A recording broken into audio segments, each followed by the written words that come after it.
I got to keep a little bit of attention on here. I realize every time I leave forward, I get decaffeinated on the screen. So sorry about that. Just wanted to start by saying thank you for the invitation to join you this evening. And hopefully we can spend a little bit of time getting closer to the mind of Jesus as he was dying. Now, the PowerPoint was originally for an afternoon class given at a gathering a couple years back.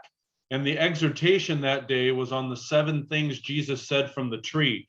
So a few of my notes will make reference to that exhortation. I tried to weed them out, but if I didn't catch one or so before I say it out loud, hope you'll understand. Now, as in almost all prophetic words, there's a primary and a secondary application. And though we normally focus on the secondary greater application, it behooves us to understand the initial intent of the language. So as a baseline, here we have David as the suffering servant near his death, and he is sick and weak. So as a backdrop, we have 1 Kings for an example, followed by a stunning recovery in 1 Chronicles 28. So we see him feeling that the end is near, and then a regeneration to life, which probably puts to mind words from 2 Peter 1:21.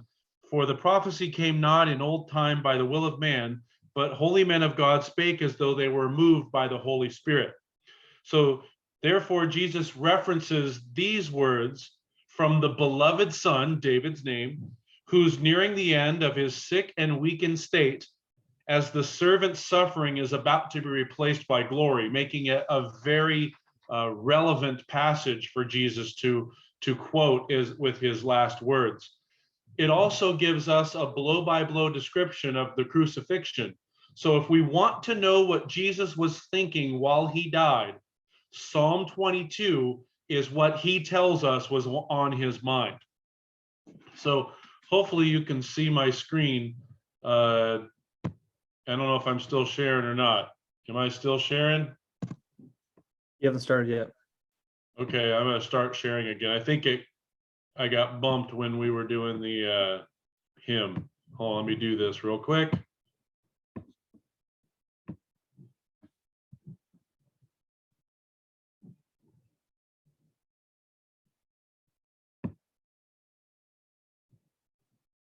All right, do you see me now? All right, very good. So we'll pick up at the first verse. My God, why hast thou forsaken me? Why art thou so far from helping me and from the words of my roaring? This is cited in Matthew 27, verse 46. It's also in Mark 15, verse 34. So when someone is crucified, they actually suffocate. That's the cause of death. They don't die of blood loss. So if you see a person, and whether it's hands over the head or hands outstretched, in reality, you have to lift yourself up to bring air into your lungs. It's why at the end of the crucifixion of Jesus, they broke the legs of the thieves of the cross. Because if I have to lift myself up with my arms and shoulders, I'm using my legs to help with that weight. Take my legs out of the equation, I then lose the strength to lift my chest up to fill my lungs with air. So when a person is dying of crucifixion, not only do they endure terrible pain in the process, but they actually stop breathing, which is why they die. And that's an important detail. I mentioned a minute ago, there was 7 things Jesus said from the tree. They were all short, and that's for good reason. He's using the last bit of air he has to give us these 7 little snippets. The first one is the first half of Psalm 22.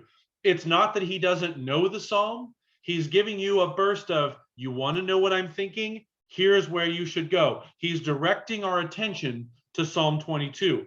Now, we'll recall it, verse 24 in just a few minutes. It removes the potential that suggests doubt was in the Lord's mind. And that's something that the churches absolutely teach. And we have to be careful. We make sure Jesus did not doubt for one moment that his Father was with him. And verse 24 will make that clear. He had no doubt, but rather had surrendered to the will of the Father in the garden. And so now he's telling you what he's thinking about. That's why he makes this first reference.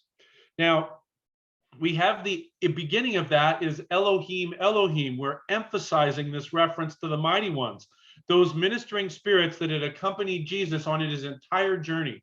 We saw them specifically at the temptation as his ministry was about to begin to prepare him for the work of converting the world to righteousness. Now, the word help in the Oxford margin says, from my salvation. The word in Hebrew is Yeshua, which is the feminine word for salvation or deliverance. And that makes this very interesting to us because it's feminine.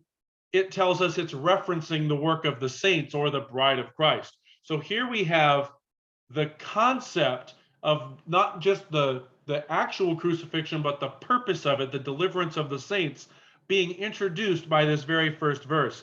This language makes this about you and I, and it lines up with the prayer of John 17 very nicely. Another class for another day, but we all want to be one with Jesus as he is with his Father, fulfilling both God's plan and Jesus' prayer. So let's reflect on some words of Jesus for context. Here's John 16, verses 32 and 33. Behold, the hour cometh, yea, is now come, and ye shall be scattered, every man to his own, and shall leave me alone. Yet I am not alone, because the Father is with me.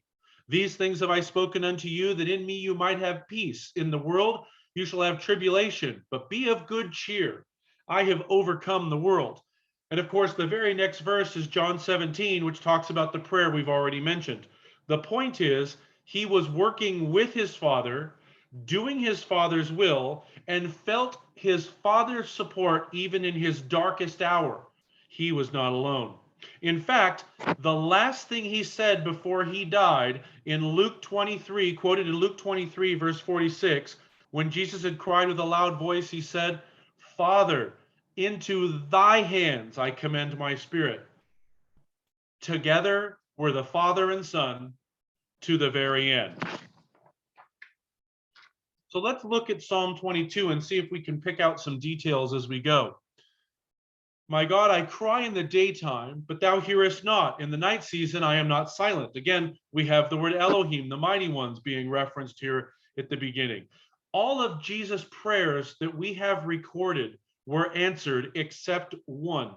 Matthew 26 and 39, we have Jesus going a little further, and he falls on his face and prays, asking, Father, if it be possible, let this cup pass from me.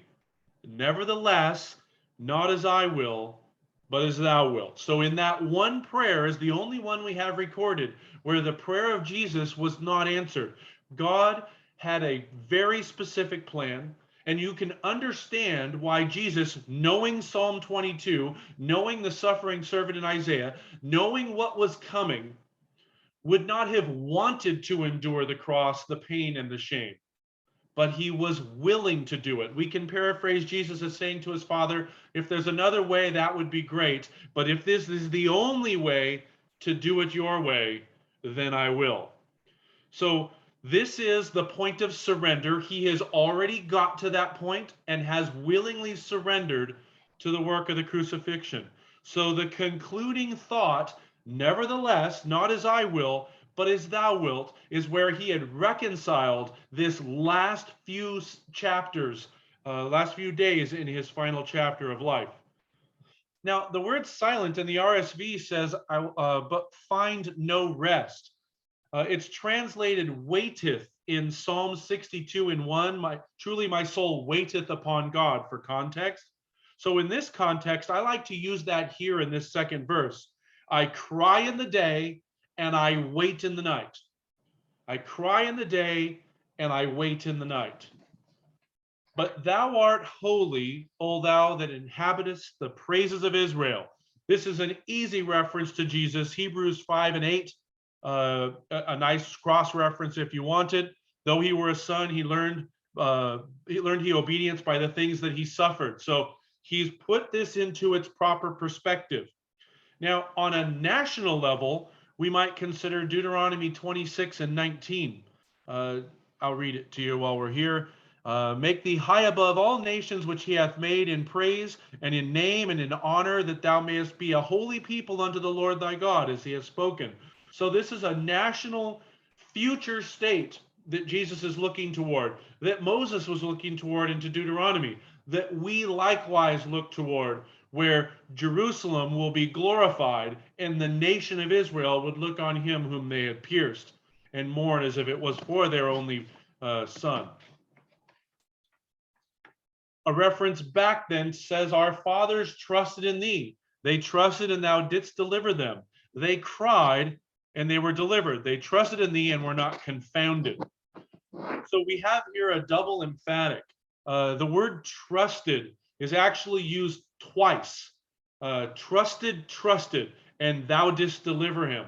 And just as a simple reference, I'm sure most of you already know this, but we're here, so we're going to play for a minute. There are a number of references in this psalm back to Genesis 2 and 3. We'll call them out as we see them. If you want to have some fun, just about every night when you're doing your readings, you can trace back just about every chapter in the Bible to the first 3 chapters of Genesis. Somehow, some way, you'll see echoes going back to the beginning where we have God's stated plan and purpose, his creation and the reason for it, the preparation of man for glory, and the redemption requiring the shedding of blood to cover their sin in the 3rd chapter. And we can put those 3 chapters are a core for the entire Bible. We'll call out a few of them for fun tonight, but it's a neat thing to do as you're doing your readings. Just about every chapter you can find echoes. So this double emphatic echoes back to Genesis chapter 2, verse 17, where they were told, in the day they eat thereof, they would surely die. And in English, that makes sense. The Hebrew says that in that day they would die, which if you and I were to say things like that, we would probably sound nuts. So the King James Version is fine. It's adding emphasis by saying surely die. But the way Hebrew is emphasized is it's replicated. And the closer we get the repetition, the more emphasis we should see on the story. So here now in Psalm 22, we have trusted, and they delivered. Because the emphasis on the national elevation of Israel has to be on their trust in Yahweh. And we can see times when they were following in the examples of good, strong leaders and following towards Yahweh. But by and large, we have a history of them straying from Yahweh. We likewise can see that in our own life, and we want to make sure we trust emphatically in the work of our God, because he can and will deliver us. If God is on our side, who can be against us? Now, the word confounded in the 5th verse, the RSV has disappointed, which it makes sense. They were delivered when they trusted and were not disappointed. That is the word translated ashamed in Genesis chapter 2, verse 25. They were delivered when they trusted and were not ashamed. Now, verse 6 is the most powerful verse in this psalm. It's clearly the emphasis point of this psalm, and we're going to make sure we get what the message was. I am a worm and no man, a reproach of men and despised of the people.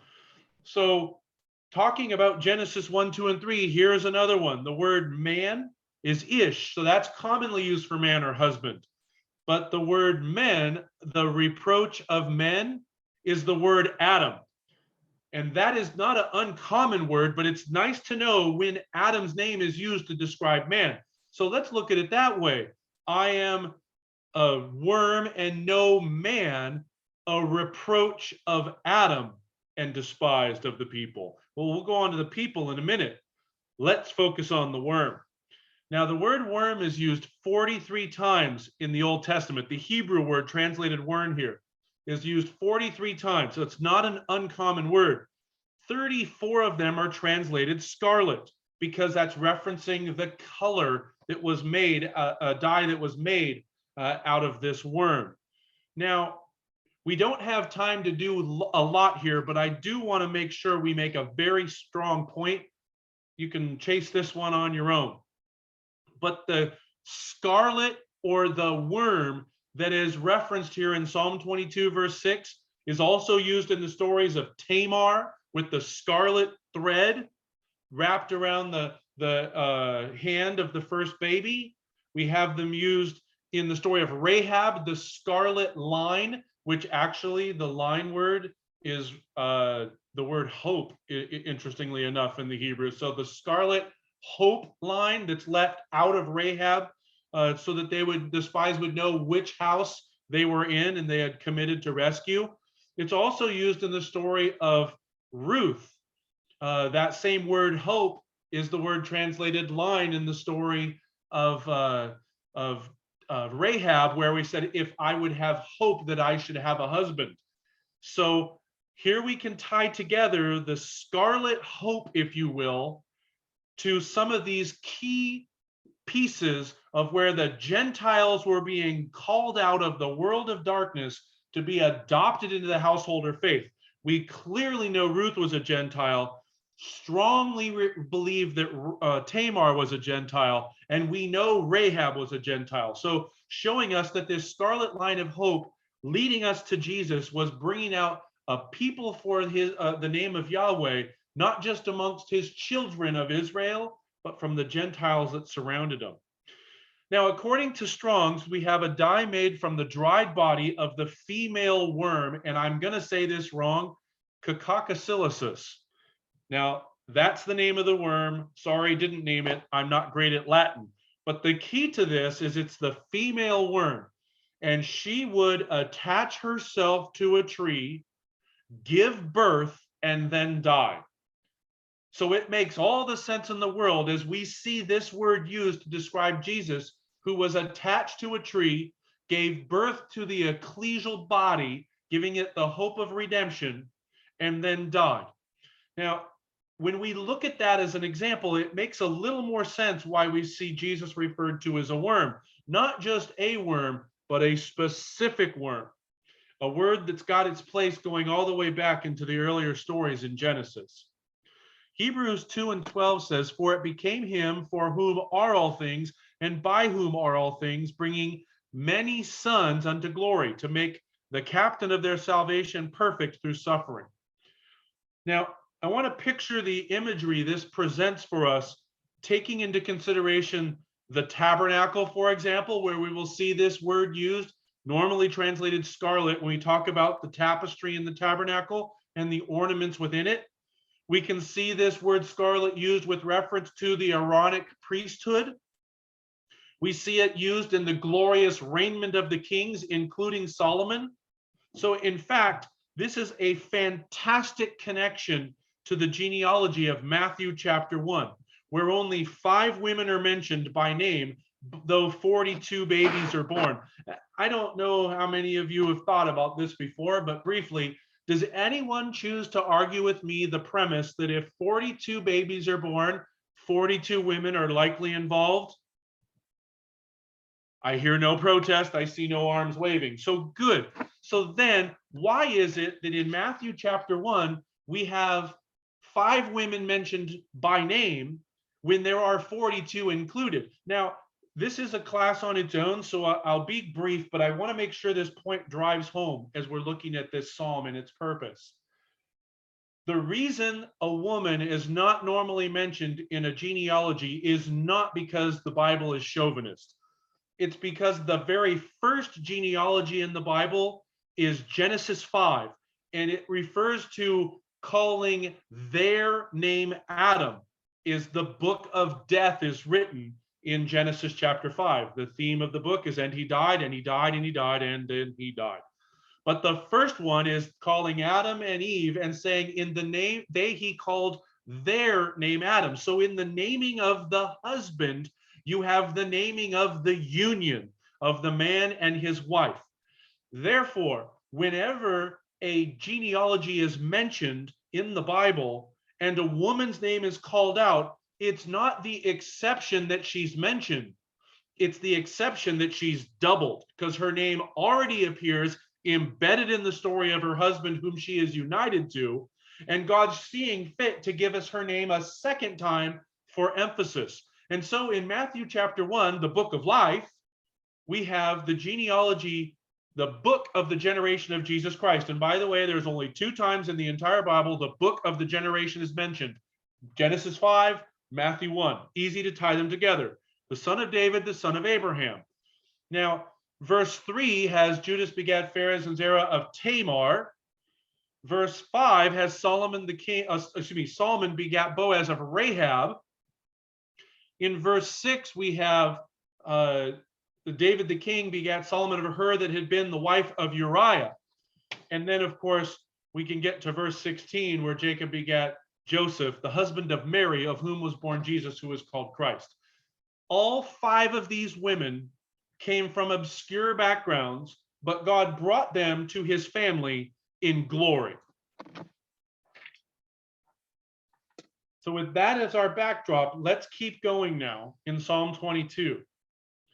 All they that see me laugh me to scorn. They shoot out the lip, they shake their head, saying, he trusted in the Lord that he would deliver him. Let him deliver him, seeing he delighted in him. So the word laugh in the RSV is mock. They mock me.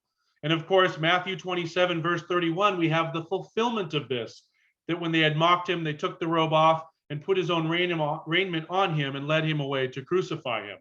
Now, they shake the head. Interesting, that's the word rosh. So we'll see a future tense building in this as well.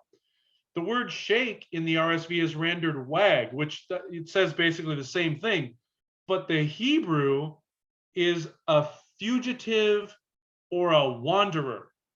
That he is the shaking their head. This is the head being a fugitive, a wandering head, if you will. In fact, the first time that word is used in Hebrew is Genesis chapter 4, the story of Cain.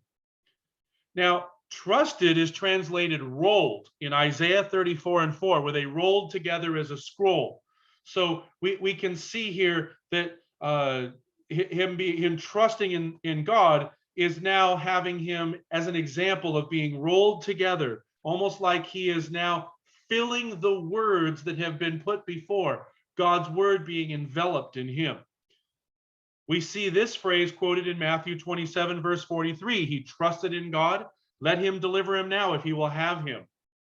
Now, so again, we see that. This is a description of live events, and we want to make sure we see that. Let's look at the Mark account for this point. In Mark 15, verses 27 through 32, we have, with him they crucified 2 thieves, one is right, the other one is left, that the scripture was fulfilled, which said he was numbered among the transgressors. They that passed by railed on him, wagging their heads, saying, ah, thou that destroyest the temple and buildest again 3 days, save thyself and come down from the cross. Likewise also the chief priests, mocking among themselves with the cry, said, he saved others, himself he cannot save. But look at verse 34. And in the 9th hour, Jesus cried with a loud voice, Eli, Eli, lama sabachthani, which is, my God, why hast thou forsaken me? So now we get some timing, and we get to see Jesus, picturing him on the tree, listening to the mockery, listening to the things that were the shaking of the heads, the things that he knew were going to happen, that he prayed that his Father would let that pass. He knew they were coming. He hears it. And then he says, you want to know where I'm thinking? My God, why hast thou forsaken me? He's telling him right now, I know what's going on. I am intimately aware with what's being done around me right now. When Jesus uttered those words, he was living Psalm 22. Now, the whole piece was on his mind. These details happened as you can almost picturing him looking like a checklist on the Father's plan. Okay, that's done. That's done. That's done. And he knows God's playbook, and he's going one by one, seeing how everything the Father had detailed was coming to pass. Everything is easier for all of us, including Jesus, when we are following a plan made by a trusted partner. But thou art he that took me out of the womb. Thou didst make me hope when I was upon my mother's breast. I was cast upon thee from the womb. Thou art my God from my mother's belly. Now, my mother's belly is the same word as womb in verse 9. So that's the same word in the Hebrew. However, the one in the middle, the one in red on the screen, is actually a different word. That's actually the Hebrew word for matrix. As we read this verse, we can go back to the birth of Jesus. And we've got Luke 1:35. Probably most of us could quote it right now, where the angel answered and said, the Holy Spirit shall come upon thee, the power of the highest shall overshadow thee. Therefore also that holy thing that shall be born of thee shall be called the Son of God. Another great reference verse is Micah chapter 4. We won't look that one up, but verse 10 is a great one if you want to mark it in your margin. Be not far from me, for trouble is near. There is none to help me. So a reference here on a national level, we won't look it up, but I'll tell you where it is. Deuteronomy 31, verses 16 and 17. Or even if we want a reference for David specifically, 1 Kings 1, 28 through 30, including also a reference to the 34th Psalm is a nice reference here as well, which includes the phrase, many are the afflictions of the righteous, but the Lord delivered him out of them all. He keepeth all his bones, not one of them is broken. That's verses 19 and 20 of Psalm 34. Again, Jesus knows the playbook. When he sees these things happening, it's almost like he knows exactly the script that the Father is following. A reference back to Genesis. Well, let's look briefly at Genesis 42, verse 21. When we're going to look at the anguish and distress of Joseph. This is Genesis 42 and 21. And they said one to another, we are very guilty concerning our brother, in that we saw the anguish of his soul when he besought us, and we would not hear. Therefore is this distress come upon us. So we see here Joseph, another example, an echo of a delivering, suffering servant sent to rescue his family. That we have a cameo of Jesus, if you will. Jesus begging for help and mercy, though that was not mentioned in the early account when it actually took place. We are given that detailed letter by the mouth of his brothers. This is an additional detail that tells us from an earlier setting in the book, and we can picture it just for a minute. The cries of their brother, the anguish of being asked that they might release him. Of course, plenty of messianic shadows in the life of Joseph, just keeping him in the loop. Many bulls have compassed me, strong bulls of Bashan have beset me round about. Now, the word bulls, a nice reference to Hebrews 10 and 4, that it's not possible that the blood of bulls and goats could take away sin. And we know what Jesus is doing is that redemptive work modeled in Genesis 3, giving his blood to cover the sins of his people. The sacrifices in the law pointed forward to these in shadow, but without the fulfilling blood of Jesus, those shadows are only that. The bulls here represent the Jewish nation that had rejected their king. The labor became more important as the principle, and they tried to earn righteousness. Putting it differently, the letter overcame the spirit of the law, a law that could never bring about salvation, a principle that was being demonstrated on the tree. And we use that as an example to remind us. Now, Bashan was in Manasseh, so a son of Joseph through a Gentile wife, and he becomes a tribe in the Genesis record. So their land was half in the land and half on the other side of Jordan. So again, this principle bringing us back to the calling of the Gentiles, even from the early parts of Genesis, is astounding. So we can therefore include literal Orthodox natural Israel if we want, and the mingled followers that were more like their neighbors, serving themselves instead of being the servants of God. And there's a strong reminder then given to us as we read these things that we don't go, boy, how silly could they be? How foolish were they? And not in some way see how that lesson's recorded so that we don't emulate it. Not all Israel was of Israel. And we want to make sure that we are separate and holy, different than the world around us, especially in a day like today, where we are isolated to our own thoughts in many cases. We spend much less time together as a community, but then we find ourselves doing more thinking. And if we're not careful, our thoughts will get us in trouble, especially if we're watching news that says what we like to hear instead of, I'm assuming in Canada, you have multiple news options, and there's a more liberal option and a more conservative option. You can do that in the States. And if you only listen to the things that are telling you what you already think, next thing you know, you've got your technology, your phone and internet, where it weeds out things that you don't agree with. You are now building on your own thinking. And if we're not careful, we can be as the period of the judges, where every man did that which was right in his own eyes. It's a very scary thought, but it's recorded to protect us from ourselves. All right, verse 13. They gaped upon me with their mouths as ravening and a roaring lion. The word gaped in the RSV is they had their mouths open wide. Job 16, verses 10 and 11. I'll read this one because I think this is a great tie to Jesus as we're here. They have gaped upon me with their mouth. They have smitten me upon the cheek reproachfully. They have gathered themselves together against me. God hath delivered me to the ungodly and turned me over to the hands of the wicked. So obviously those words easily tie to the word Lord Jesus, but what's astounding is how closely similar they are to parts of this 22nd Psalm. Another easy tie to Genesis chapter 4 is we have Cain and Abel. That's the first model of this event. Now the word lion, interestingly enough, is the same word used in Job 4 and 10 and Isaiah 5 and 29, if you want some cross-reference.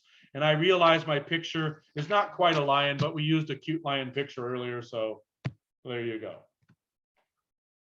I am poured out like water, and my bones are out of joint. My heart is like wax. It melted away in the midst of my bowels. This is the literal result of crucifixion. We mentioned exhaustion and suffocation earlier, but a side punishment of crucifixion is the literal dislocation of joints.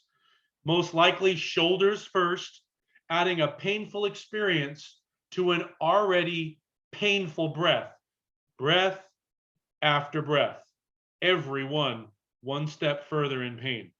Now the word wax is used 3 other times in the Old Testament.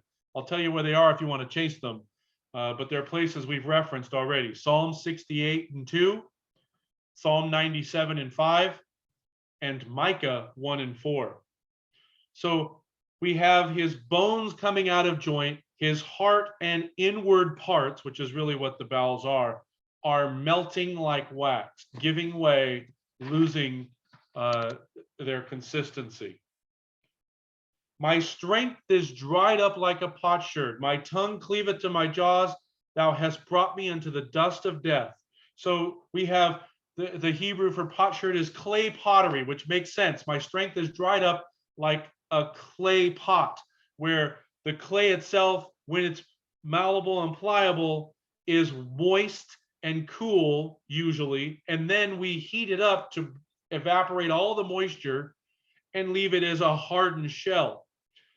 Matthew 27 verse 34 is a great reference to this, to the crucifixion, where they gave him vinegar to drink mixed with gall, and when he had tasted thereof, he would not drink. So we obviously see one of the 7 things Jesus said was, I thirst. Easy ties back to Genesis chapter 2 and 7, as well as chapter 3 and 19, to the initial creation and the condemnation he was representing. So he is brought into the dust of death. From dust thou wast, to dust thou shalt return. If you want to know where the reference was for the I thirst verse, that was John 19 and verse 28. Dogs have compassed me about. The assembly of the wicked have enclosed me. They pierced my hands and feet. So the dogs, that's an easy reference to the Gentiles. And now some very specific things are coming into focus. So the Gentiles have encompassed me about. We know the Roman Gentiles were the ones that delivered the punishment of crucifixion. But they did so because of the work of the assembly of the wicked. Now, The assembly is talking about the Jewish leadership. The RSV has the word company, the company of the wicked. What's getting closer then is to what the Hebrew means. The Hebrew means congregation. This is the religious leadership representing the national Jewish ecclesia, if you will. Imagine being in an ecclesia referred to as the assembly of the wicked. So he's referring to the punishment being delivered by the dogs that are all around him, and the assembly of the wicked have enclosed him. Now, David is describing an unknown type of Gentile execution, and I do not know what it is because there is no history of crucifixion at this point in time. The application to Jesus piercing his hands and feet is crystal clear. I may tell all my bones, they look and stare upon me. The word tell, the RSV has count. I will count all my bones. Luke 23:35, the people stood beholding, and the rulers also with him decried him. This is that verse we mentioned earlier. He saved others, let him save himself if he be the Christ, the chosen of God. They parted my garments among them and cast lots for my vesture. Of course, we know where these take place. Luke 23:34, it starts with, forgive them, they know not what they do, and they parted his raiment and cast lots. We also have that reference in John 19:24, where we have the discussion amongst the soldiers about the same thing. But be not thou far from me, O Lord, O my strength. Haste thee to help me. Deliver my soul from the sword, my darling from the power of the dog. So the word strength is the word help in the RSV, and it's the only time this Hebrew word is used in the Old Testament. O Lord, my help.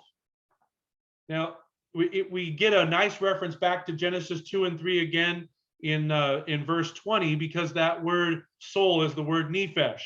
The word sword is the word cherub. First use, Genesis 3 and 24, guarding the access to the tree of life.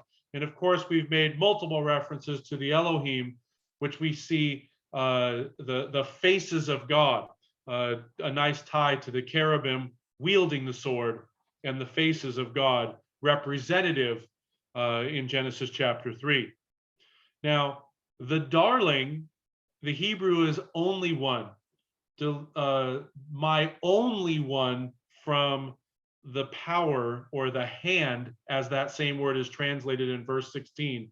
Deliver my only one from the hand of the dog.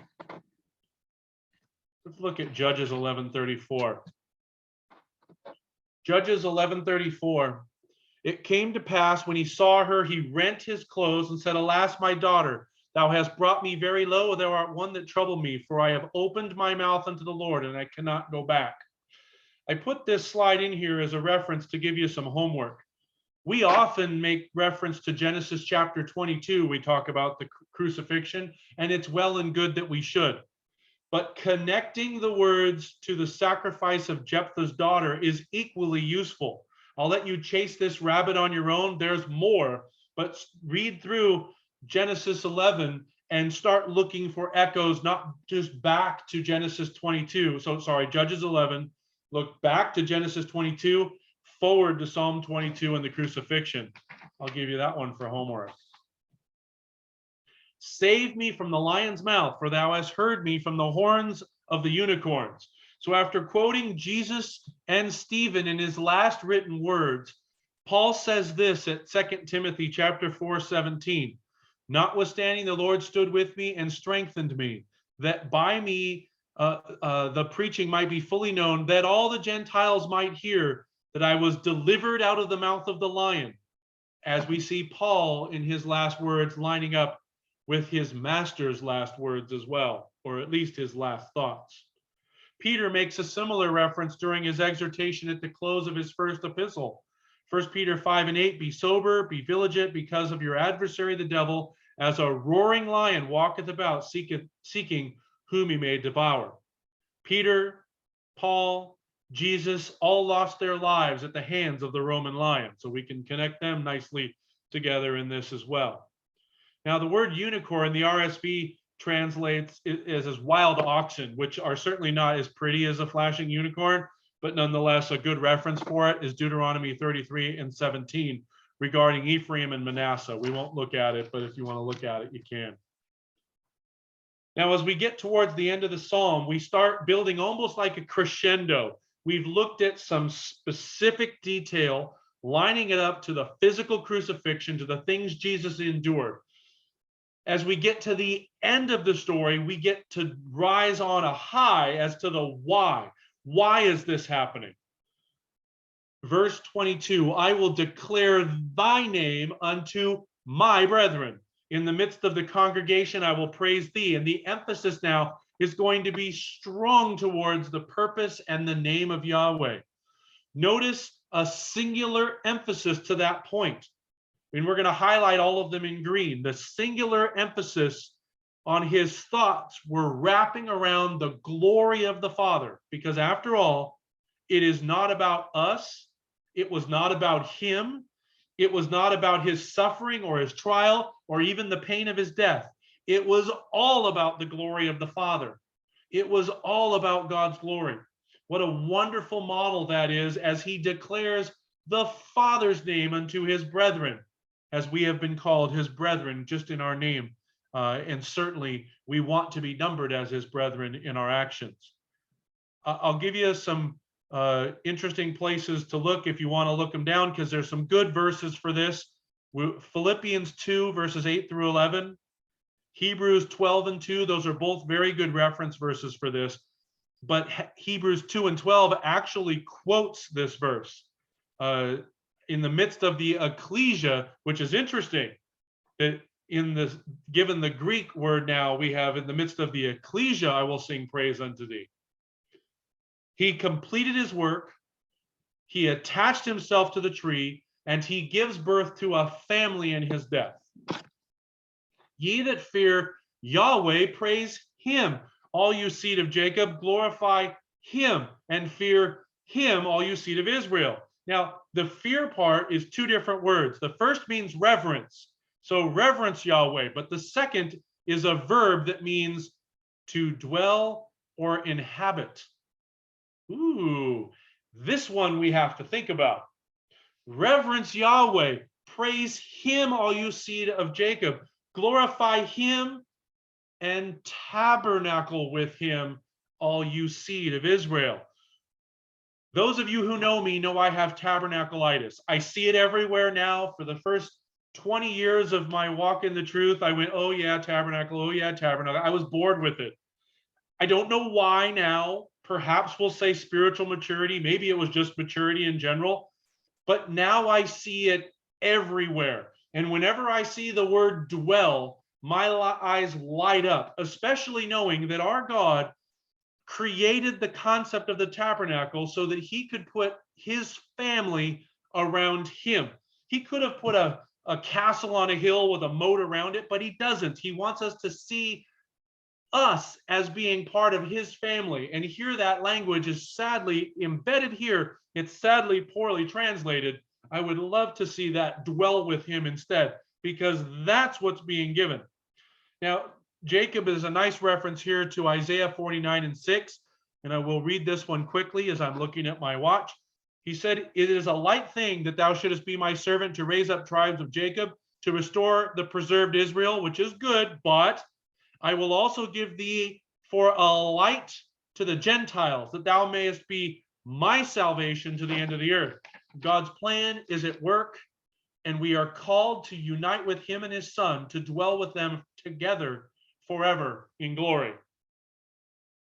Verse 24, for he hath not despised nor abhorred the affliction of the afflicted, neither hath he hid his face from him, but when he cried unto him, he heard. This is the no doubt verse we referred to earlier. This was the end game all along. When Jesus quoted the introduction to this psalm, the first half of the first verse, it was with full confidence that his Father was with him and that he would hear his cry. Interestingly enough, he hid his face is plural in the Hebrew, his faces from him, which is a great verse tied to the first verse manifestation we had in the beginning, as well as Genesis chapter 1, chapter 2, and chapter 3. We got them all. Verse 25, my praise shall be of thee in the great congregation. I will pay my vows before them that fear him. The meek shall eat and be satisfied. They shall praise Yahweh that seek him. Your heart shall live forever. The RSV starts this with, from thee comes my praise, which is an interesting twist, and I think it lines up with the context. The praise was mutual. Jesus was praising the righteousness of his Father and declaring that in his death. Jesus, for his obedience, received a name above every name. The word meek in verse 26, the RSV has afflicted. The afflicted shall eat and be satisfied. But it's also nice, the word meek gives us a nice tie to Matthew 5:5. Blessed are the meek, for they will inherit the earth. All the ends of the world shall remember and turn unto the Lord, and all the kindreds of the nations shall worship before him. So some good reference verses out of Acts, Acts 10 and 35, Acts 13, 47 through 48 if you want. But the important piece is we're seeing the Gentiles tied in, the kindreds of the nations, the world, all the ends of the world. The word nations in the RSV says families, the kindreds of the families shall worship before thee. And interestingly enough, the word faces, the word before is the word faces again. It's paneum. Look at that together. The kindreds of the families shall worship the faces of thee, tying to the work of manifestation as declared from the very beginning. Of course, we can't mention this without seeing 1 Corinthians 15 and 28, that when Jesus surrendered to the will of God in death, he lived a life in surrender to the will of God. He will work the will of God, converting the world to righteousness. And at the end, when all things are subdued unto him, then shall the Son also be subject unto him that put all things under him, that God may be all in all, completing the work of the manifestation given towards him. For the kingdom is the Lord's, and he is the governor among the nations. All they that be fat upon the earth shall eat and worship. All they that go down to the dust shall bow before him, and none can keep alive his own soul. The governors, RSV has rulers, which is fine. Pick however you want. It's the ruling class of the nations, the Gentile nations allowed. Now, the word fat in the RSV is proud, and because I'm a fat guy, I prefer looking at that. They that are proud upon the earth shall eat and worship. Of course, dust tells us back to Genesis 2, 7, 3, and 19, the Genesis language we've already looked at. The word before, faces, and the word soul, nephesh. So we put this all together. Our head is in the fulfillment of the work of Genesis chapter 3. If you need one more piece of reference, what was the crown Jesus was wearing as he was tied to this tree? But why? A crown of thorns representing the curse of Adam as he was put to death, that we might have life. I'm going to skip that one and go to Psalm 22, verse 30. A seed shall serve him, it shall be accounted to the Lord for a generation. They shall come and shall declare his righteousness unto a people that shall be born, that he hath done this. The RSV has, a man shall tell of the Lord to the coming generation. Interesting, he that shall be born, or as the RSV says, those that are yet unborn. So we can compare that to the mother and the worm concept, bringing us to the birth from the tree. These are not yet born, but they will be, because that's where you and I find our hope in this psalm. In fact, the last of the 7 things Jesus said from the tree was, it is finished, and that is where we finish today. Now, a final thought as we are running out of time. I'm going to spend just a couple more slides. I'll be quick. But we've spent the best part of an hour reflecting on the last few hours of the life of Jesus, which is the theme of the 22nd Psalm. And it certainly ends in glory, as his death provides the life that we might be the congregation of praise forevermore, dwelling with the Father and the Son. Have you ever noticed that the next 2 Psalms tell what the story is from here? Let's look at Psalm 23 and see if we can't find this context. And many of us probably can quote it verbatim. So I want to highlight the words in red. looking for clues to Jesus in his present state. The Lord is my shepherd, I shall not want. He maketh me lie down in green pastures.